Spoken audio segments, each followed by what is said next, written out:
Saya mau saya bisa mencoba ke dunia politik untuk memang menginspirasi untuk para perempuan, bukan hanya di sisi pekerjaan aja, tapi masuklah ke dunia politik karena saya percaya hanya perempuan yang mengerti perempuan, jadi bisa memperjuangkan memang suara-suara mereka gitu, memperjuangkan apa yang menjadi hak perempuan.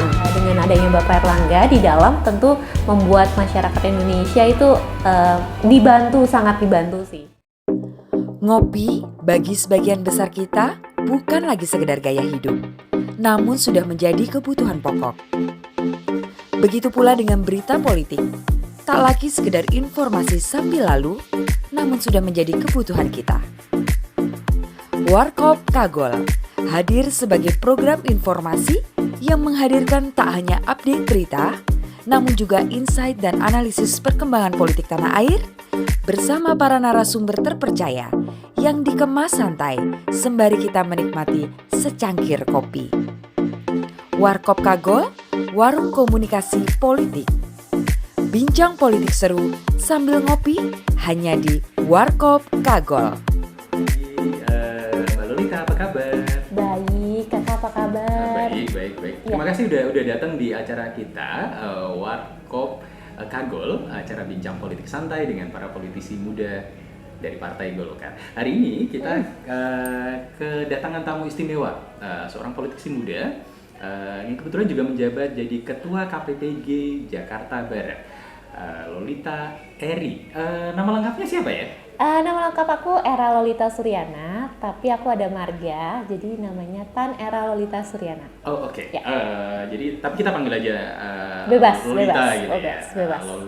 Nama panggungnya ada Lolita, Era, terserah kakaknya enaknya manggilnya apa.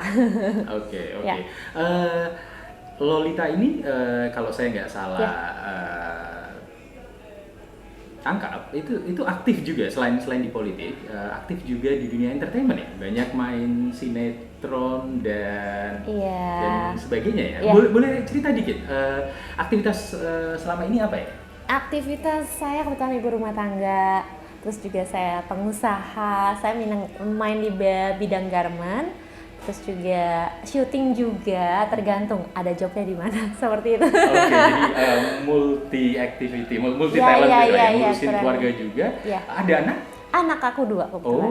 Alhamdulillah dikasihnya 2. Putra 2 dan putra 1, putri 1. Pas satu, jadinya. Ya. Udah aman lah ya. Iya. Oke. Jadi Lolita aktif di bisnis juga, ngurusin keluarga juga, dan sekarang terjun ke dunia politik ya. Betul. Jadi ketua ketua KPPG Jakarta Barat. Boleh diceritain tuh bagaimana awalnya Lolita bisa terjun ke politik dan masuk ke KPPG? Awalnya memang kalau dari pribadi aku suka organisasi. Jadi memang aku dari muda, dari aku kuliah ataupun sampai sekarang aku masih ada organisasi aku.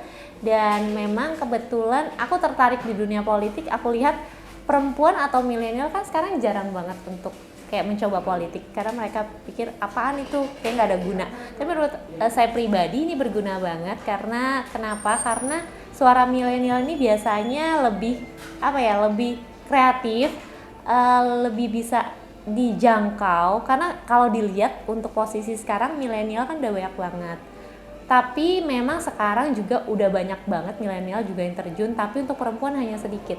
Saya mau saya bisa mencoba ke dunia politik untuk memang menginspirasi untuk para perempuan, bukan hanya di sisi pekerjaan aja, tapi masuklah ke dunia politik karena saya percaya hanya perempuan yang mengerti perempuan di situ, jadi saya bisa menyalurkan aspirasi mereka seperti itu. Menarik sekali ya. Jadi karena poin tentang kepedulian terhadap perempuan, ya. Perwakilan perempuan yang betul. memang relatif masih kurang di politik benar. Indonesia ya. Dan kenapa memilih masuknya ke Golkar? Maksud saya ada begitu banyak partai politik di Indonesia dan begitu banyak organisasi juga. Kenapa masuk ke Golkar dan kenapa KPPG?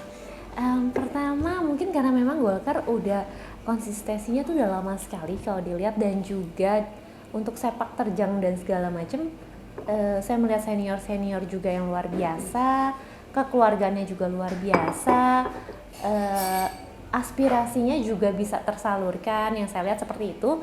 Jadi mungkin saya lebih memilih ke Golkar. Dan kenapa saya masuk ke PPG? Mungkin karena yang tadi saya bilang, saya ingin menjadi inspirasi, menjadi saluran suara perempuan di partai. Karena memang kalau tanpa partai, suara perempuan kayaknya nggak didengar gitu. Jadi gimana caranya saya bisa masuk, peduli, dan juga ikut serta untuk membuat perempuan Indonesia, mungkin khususnya kalau saya di Barat, itu lebih terbuka, kreatif, lebih dihargai, lebih diangkat derajatnya gitu. Karena saya percaya yang tadi saya bilang, suara perempuan hanya perempuan yang mengerti. Oke. Ya. Lolita, di Golkar kalau saya tidak salah kita punya beberapa tokoh-tokoh perempuan juga ya, Yep. terutama sekarang yang cukup punya posisi penting di DPP Partai Golkar, seperti mungkin misalnya Ibu Nurul Arifin, Yep. Ibu Mutia Hafiz, atau Ketua KPPG sendiri, Ya. Bu Airin. Ibu Airin. Ya. Bagaimana Lolita selama ini sejauh ini berinteraksi dengan mereka? Mungkin adakah inspirasi yang Lolita temukan dari sosok-sosok seperti mereka bertiga? Mungkin aku kalau dibilang di antara mereka aku lebih Junior ya? ya jauh sekali, tapi mereka memberikan inspirasi yang luar biasa dengan perjuangan yang kayak mempertaruhkan peraturan-peraturan untuk perempuan sampai saat ini, yang kemarin baru disahkan itu RUU ya PK ya, dan PKS, itu ya. benar-benar luar biasa untuk pribadi aku benar-benar lihat, oh bagus nih di dalam sudah ada seperti itu. Karena kan selama ini kita lihat perempuan hanya dijadikan sebagai objek lah, sebagai yang tersakiti tapi tidak bisa ngomong gitu. Dan dengan ada undang-undang itu mungkin disahkan, itu luar biasa banget. Dan mereka sangat kayak Bu Nurul atau Bu Airin dan teman-teman yang lain untuk mengesahkan RUU itu sehingga saat ini terjadi. Dan itu ya bisa diambil hikmahnya, ya memang kita perempuan harus bisa berjuang di tengah-tengah situ karena memang sedikit kan, tapi gimana caranya bersama-sama, makanya menambah perempuan masuk ke dalam untuk bisa menambahkan suara perempuan. Seperti itu sih. Lolita bicara tentang pembelaan terhadap hak-hak perempuan, khususnya perlindungan terhadap kekerasan seksual kan. Kita tahu sendiri di banyak negara, salah satunya di Indonesia, kasus-kasus kekerasan seksual terhadap perempuan itu ada, jumlahnya Banyak relatif banget. besar, banyak Iya. banget. Cuman tidak banyak orang yang sadar Betul. dan mau peduli tentang Iya. itu. Lolita melihat seperti apa? Kenapa bangsa kita, kenapa masyarakat kita sebagian besar tidak sadar akan masalah kekerasan terhadap perempuan? Apa menurut Lolita masalahnya? Ya, terima kasih. Kadang kan perempuan nggak mau nih curhat gitu kan, karena mereka takutnya dalam arti diancam atau takutnya mereka malu gitu. Nah, gimana caranya kita untuk bisa masuk ke sana mendengarkan cerita mereka gitu. Memang masuknya tidak akan mudah untuk itu, tapi saya percaya dengan pendekatan tertentu akan bisa membuat mereka lebih menjaga diri mereka sendiri gitu. Karena mungkin ya itu sih, kurang penyuluhan, kurang edukasi dari family gitu kan. Seperti itu sih kurang lebih. Yes, dan sebagai kader Golkar dan sekarang ketua KPPG Jakarta Barat, apakah itu jadi salah satu program yang Lolita coba jalankan juga di KPPG Jakarta Barat?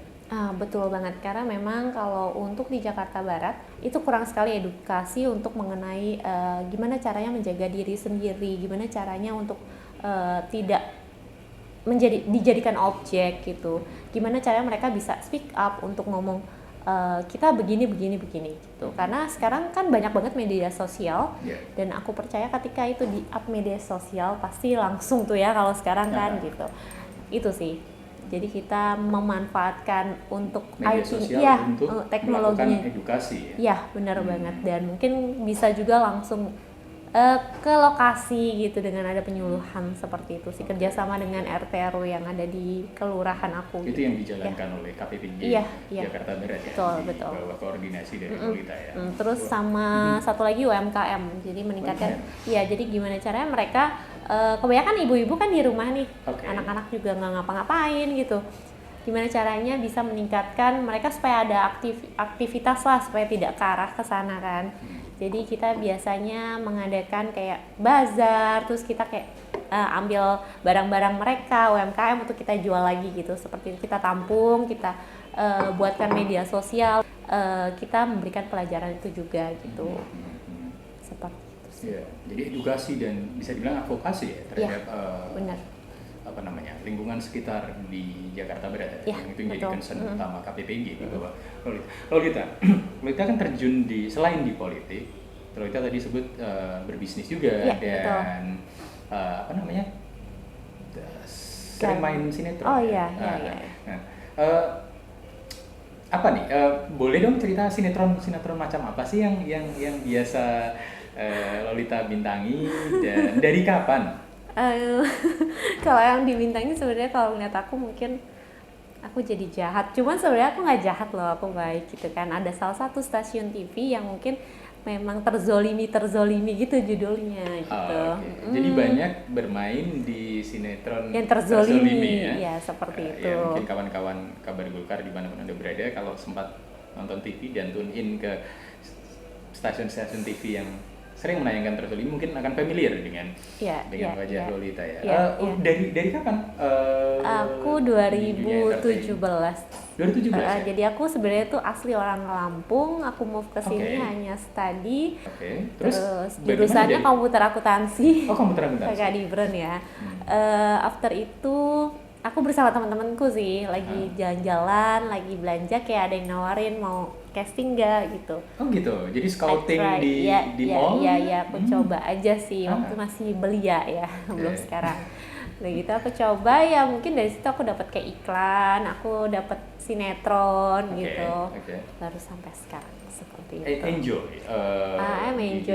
Iya. Walaupun memang waktunya kan sangat memakan waktu tuh dari pagi sampai pagi, tapi I think kalau aku suka mau kerja ini ya aku kerjakan. So far sudah berapa judul sinetron? Ada lebih dari lumayan ya. 2017, sekarang 2022. Lumayan lah. Kalau dihitungan setahun, ya. Sebulan misalkan kayak berapa judul ya? Sebulan bisa 30 judul.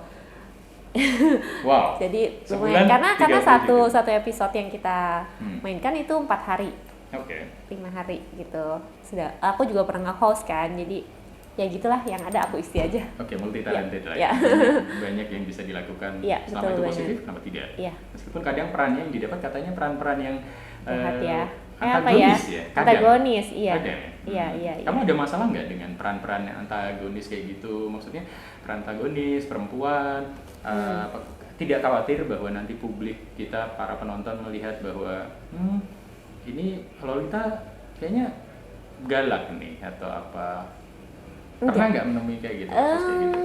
Kalau itu sih aku berpikir untuk peran aku antagonis memang ada juga, cuman pas mereka ngeliat aku, ih kok kamu baik sih, kamu kan tapi kan suka jahat katanya. Enggak kok Bu, saya baik gitu. Artinya mereka lebih smart lah.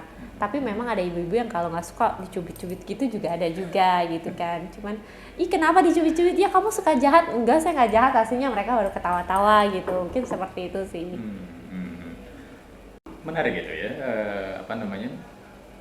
bagaimana reaksi orang-orang ketika bertemu kamu langsung. Itu kan saat bertemu langsung ya? Iya, betul. Dan mereka masih mengait-ngaitkan dengan peran kamu di sinetron. Tapi balik lagi ke isu tentang perlindungan perempuan. Dari kapan Lolita punya concern terhadap isu-isu perempuan, kemudian perlindungan terhadap kekerasan dan anak-anak juga ya? Sejak kapan itu? Apakah itu interest yang baru-baru saja? Apakah itu sudah dari lama? Kalau aku pribadi enggak baru-baru, karena memang sebelumnya tuh aku orangnya kalau ngeliat anak-anak kecil gitu atau perempuan-perempuan yang mungkin memang menjadikan objek gitu, kayak kasihan gitu, kenapa mereka bisa seperti itu. Ada baiknya mungkin tidak seperti itu juga, tetap masih bisa hidup misalkan gitu. Jadi memang udah lama orangnya tuh bersimpatik gitu loh, tipenya bersimpatik, tapi gimana caranya nih gue memperjuangkan mereka untuk maju supaya didengerin juga sama pemerintah gitu kan. Gimana caranya mereka punya yang adil lah gitu kan, karena selama ini memang dilihat kan tidak adil gitu kan dengan mereka objeknya gitu, nggak ada yang mau speak up, takut, banyak ancaman seperti itu sih. Jadi makanya aku bergeser, oh ya ini loh ada tempatnya, ada wadahnya berpolitik lah gitu kan. Jadi bisa memperjuangkan memang suara-suara mereka gitu, memperjuangkan apa yang menjadi hak perempuan seperti itu. Oke. Dan kamu temukan itu di Golkar, kamu Ya, temukan itu betul. di KPPI, KPPI, terutama ya. Kalau nggak salah saya dengar Lolita juga ada rencana untuk maju di Pileg ya 2024 besok.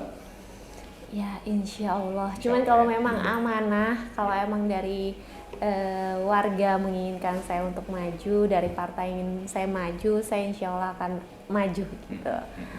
Ditunggu aja amanahnya. Iya, Betul. dan itu ya tadi agenda terhadap perempuan dan anak itu jadi poin concern utama ya, ya, concern betul. utama dari Lolita yang mau perjuangkan. Ya. Gitu ya. Lolita, kalau kita bicara balik lagi kita bicara tentang perlindungan terhadap perempuan, kekerasan terhadap perempuan dan anak, itu tentunya kita nggak bisa bicara cuma dari sisi perempuan saja kan, Betul, dari sisi betul, anak, betul. perempuan sebagai korban biasanya, tapi juga dari sisi laki-laki. Ya. Bagaimana Lolita memandang laki-laki, kaum laki-laki dalam relasi kekerasan ini, apa yang bisa dilakukan politisi atau anak, khususnya politisi-politisi muda seperti Lolita untuk mengadres permasalahan kekerasan perempuan ini kepada audiens laki-laki? Ya mungkin itu sih edukasinya ya. Jadi edukasi, penyuluhan, tapi mempraktekkan gitu dan memberi contoh. Mungkin kalau kita teman terdekat lah, dimulai mungkin dari orang-orang terdekat kita punya adik pria ataupun teman pria gitu, mungkin mengedukasi mereka lah. Kalau memang tidak bisa membuat penyuluhan itu besar, tapi memulai hal yang kecil akan lebih baik daripada memulai hal besar tapi nggak tahu mau harus ngapain gitu sih, prinsipku gitu. Jadi memulai hal kecil dulu, teman terdekat, edukasi, oh ini jangan loh, walaupun mereka mungkin punya berpikiran untuk melakukan itu, tapi ya kita itu nggak baik sebenarnya, bla bla bla. Mungkin akan, ya namanya manusia ada posisi baik dan tidak baiknya pasti kan. Dan dari situ kalau kita mungkin memberikan sedikit, oh ini tidak baik, mereka juga akan berpikir kan gitu. Walaupun mungkin 80% itu menurut mereka asiknya di mereka doang gitu kan. Tapi ya seenggaknya kita udah memberikan 20%-nya itu untuk itu tidak baik loh, harusnya bisa seperti ini gitu. Oke. Dan itu Lolita praktekkan ya di lingkungan terdekat. Iya. Kalau ada yang curhat kan biasa cowok ada yang curhat nih ya. Banyak yang curhat ya. Ada Pasti aja, ada namanya ya. juga mama dicurhatin kan. Jadi curhat, dicurhatin ya kan. Ya udah kita kasih, harusnya nggak boleh kayak gini, harusnya tidak boleh gini. Ya mulailah hal yang terkecil itu untuk bisa memang memberikan edukasi kalau kalian tidak bisa memberikan yang terbesarnya gitu loh. Jadi ya makanya berharap banget milenial tuh bisa masuk ke politiknya lebih banyak lagi gitu, bukan hanya perempuan. Mungkin pria juga harus lebih banyak lagi untuk masuk ke dunia politik, karena saya percaya anak milenial tuh mempunyai konsep yang kreatif, terus juga bisa dipertanggungjawabkan dan pastinya bisa membuat lebih baik lagi, seperti itu sih. Apalagi dengan teknologi sosial media, reach out-nya bisa lebih luas ya untuk concern-concern seperti yang tadi Lolita sampaikan ya. Lolita sendiri aktif di sosial media juga kan? Iya, of course. Kita udah follow Instagramnya apa tadi? Lolita Diary gitu. Ya boleh di follow ya, Ci. Lolita Diary ya. Iya, Twitter, terus Facebook masuknya fanpage sih gitu ya. YouTube karena aku juga ada fanbase aku sendiri nih, Ci. Oke. Apa namanya? Lolistek. No. Lolistek. Ya. I mean itu karena yang fans aku buat sendiri, jangan izin nama aku, it's okay gitu. Yeah. Lumayan ya. Maksudnya memang harus di-maintain ya.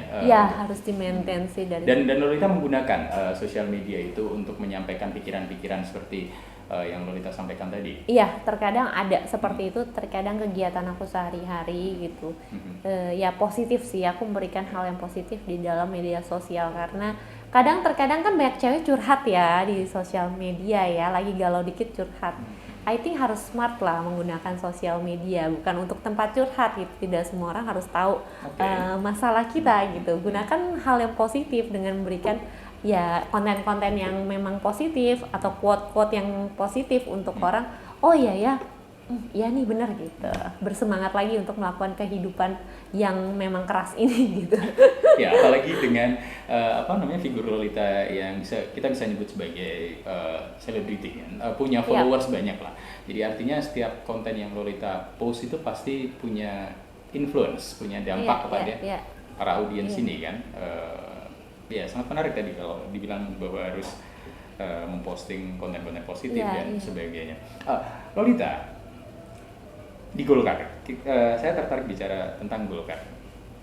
Bagaimana Lolita melihat partai Golkar khususnya sekarang di bawah kepemimpinan ketum kita Bapak Airlangga Hartarto? Luar biasa, karena banyak banget kemajuan yang dilihat kan, kayak perekonomian lebih baik, COVID juga walaupun memang 2 tahun kita sulit, tapi tetap dengan adanya Bapak Airlangga di dalam tentu membuat masyarakat Indonesia itu sangat dibantu sih, UMKM dimajukan gitu seperti itu, dan memberikan pembinaan, berikan pendanaan yang memang mereka support sekali untuk membangkitkan lagi perekonomian yang memang tertunda 2 tahun itu sih, dan imbang lah sebenarnya. Kalau aku lihat ya kalkulasinya memang lebih baik lah dengan ada Pak Airlangga masuk, semuanya terbantu sih.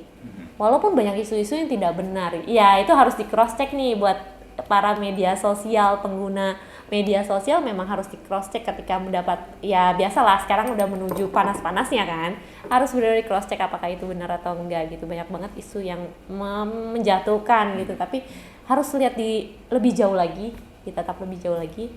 Dengan ada Pak Airlangga sih aku rasa perekonomian di Indonesia ya udah mulai naik, walaupun memang tidak sama, cuman kita udah bisa bergerak lagi. Kalau kita Golkar pernah menyampaikan, Pak Airlangga Hartarto pernah menyampaikan bahwa ke depan kunci kemenangan dari Golkar adalah suara millennials dan Gen Z. Lolita setuju dengan pandangan tersebut? Yes. Karena saya percaya 2024 itu kebanyakan milenial yang terakhir. Jadi makanya nih saya mengajak semua milenial, ayo yang memang pengen memperjuangkan suara, memang pengen ngebuat Indonesia lebih baik, yuk bareng-bareng milenial maju ke politik gitu. Karena tapi jangan lupa juga harus selalu mendengarkan, selalu meminta saran, kritik dari para senior kita yang di Golkar kan luar biasa sekali nih. Jadi perlu banget seperti itu. Oke, itu menarik, luar biasa. Satu pertanyaan terakhir Lolita, saya lihat kamu suka ngopi ya. Apa tadi kopi favoritmu? Ini adalah latte. Kenapa aku suka latte? Karena latte? kalau kakaknya minum hitam ya, ini kopi hitam ya. Nah kalau latte itu ada susunya, biar lebih kalau susu itu minumnya aku suka susu. Jadi kalau dipadukan sama kopi aku rasanya lebih moist, ke akunya lebih calm down gitu. Kalau kopi terlalu strong nih baunya, kalau ditambah susu lebih gimana gitu. Rasanya lebih menyatu gitu. Oke. Lolita, terima kasih sekali sudah gabung dengan kita di ngobrol warung Kagol hari ini. Senang sekali mendengar pandangan-pandangan Lolita tentang politik, tentang anak muda, tentang perlindungan terhadap perempuan dan anak, isu-isu kekerasan dan sebagainya. Kapan-kapan mungkin kalau kita ada waktu kita bisa ngobrol-ngobrol lagi tentang hal lain sambil ngopi atau sebagainya. Sukses dengan karir politiknya, sukses dengan posisinya sebagai ketua KPPG Jakarta Barat. Semoga bisa amanah dan mencapai apa yang diperjuangkan. Amin. Terima kasih Lolita. Thank you. Pagi.